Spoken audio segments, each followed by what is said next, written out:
We're gonna make a simple prawns fry while I take a sip of toddy every 30 minutes. Shallots, ginger, garlic, spices, chili powder, pepper powder, and I'm adding some oil.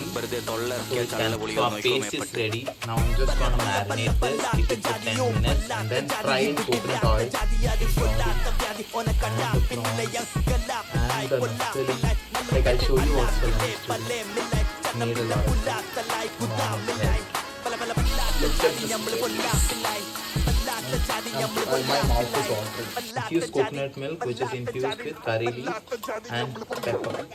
And just whistle it off, and the oil should come out after cooking. Take one piece and fry it.